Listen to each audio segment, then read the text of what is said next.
Good morning. Yes, it's Mike. Getting ready for a Halloween party tonight. I'm gonna have to go get my makeup done shortly. But I want to get quickly my blog up before then. And so this one may be shorter than normal. So get your coffee, tea, whatever, and we'll be right back and we'll get going.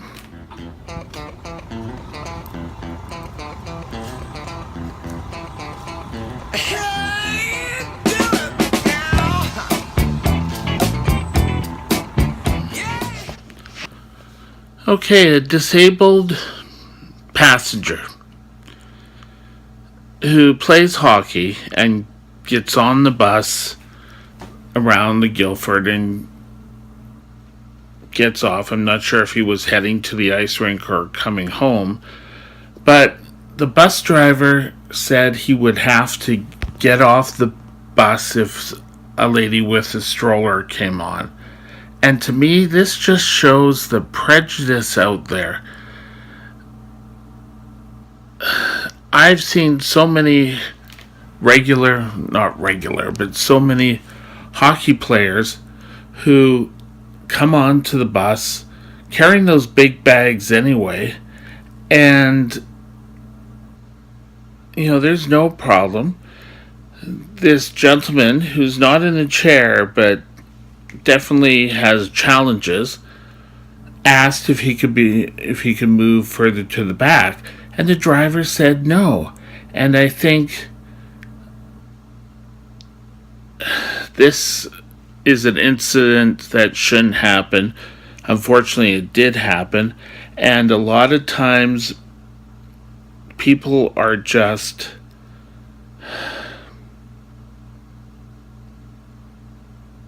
sorry, this just gets me. People are just have the prejudice. Oh, there are my glasses. Maybe I should get my glasses on, then I can see a bit better. But people don't understand that this person tries to do the best they can, and then a person with another, I won't call it disability because a mother with a child is not disabled, but obviously this driver would not think anything about letting that person take priority. So if that driver came along and a person with a chair probably would not have been told, the mother and child probably would have not been told that they would have had to get off. Now, I feel quite bad a lot of times where myself as a disabled person in a chair gets on a chair and people have to move for me. I don't feel it's necessarily my right, but that's the only place I can sit in my chair.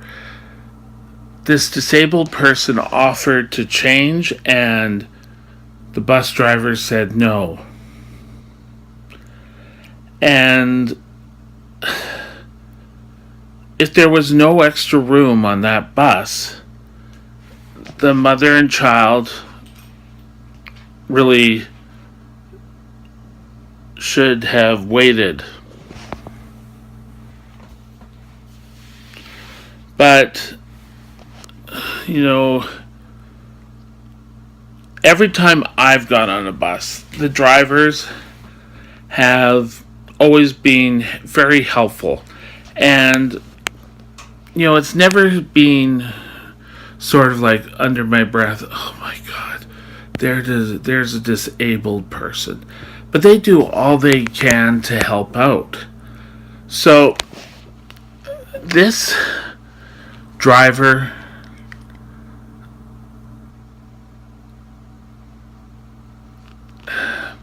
needs, I don't want to say an attitude adjustment, But they need to ensure that this does not happen again. How can people allow a bus driver to kick someone off who was in the area that was designated for a disabled person for a mother with a stroller? Even when he offered to move further into the bus, but being told no, he had to get off the bus, is completely idiotic and shouldn't have happened. Translink says they'd like to meet with the worker and the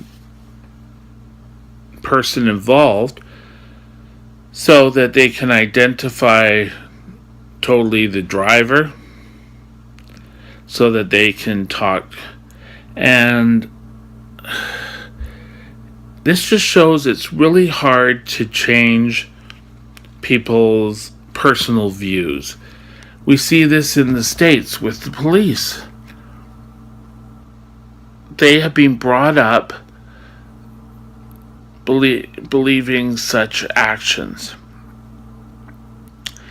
And these drivers are under an awful lot of pressure. And if the person couldn't get on the bus because the bus was full, just like anyone else, if we're waiting there and the bus is full, I wouldn't expect to be let on. But this guy was in tears over it. He was disorientated and he's being kicked off the bus. I'm sorry. This is not right. I don't care if you're a mother with a stroller. If you're on the bus, you're on the bus.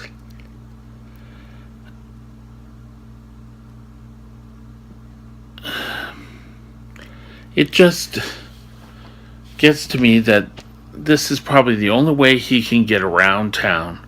And we just, oh well, he's just a disabled person. He doesn't count. Well, I'm sorry, we do count. And this person who drove the bus really needs to learn how to change their view of how to react with people with disabilities. And the only thing I can match is that this disabled person had a hockey bag. Okay, I'm in a chair and I have a service dog. So if I get on a bus, I can be kicked off the bus because a mother with a stroller comes. Again, if the bus came along and there was no room on that bus, the person would have had to wait. That's accepted. But being on the bus and then two stops later because a mother with a stroller comes on, gets kicked off, that's wrong. And I hope Translink works to solve this, because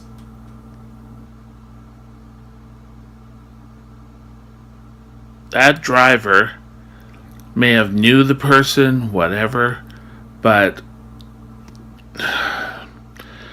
they shouldn't be allowed to do this. But, because this driver probably felt, oh, well, this person with special needs, is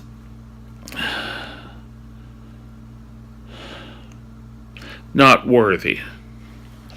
And,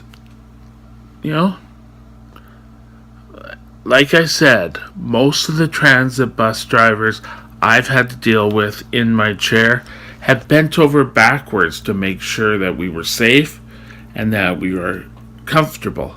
And now this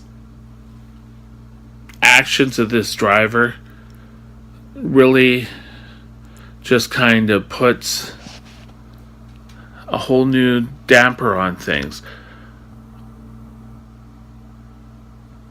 If they're going to come up with such policies, they have to let the people with the disabilities know before they start traveling with the bus. When a person's getting on the bus, that's not the time. So I certainly hope Translink does take this to heart and solves the issue pretty quick. Because if this is kind of just swept under the rug, then disabled people are going to be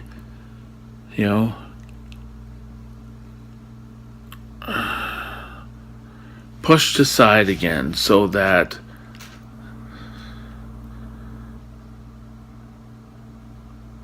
other drivers or other people in vehicles or other people, we can get more people on if we kick off a disabled person. A lot of disabled people work and pay into the tax system. So I think this is enough. Get on Translink's butt to solve this.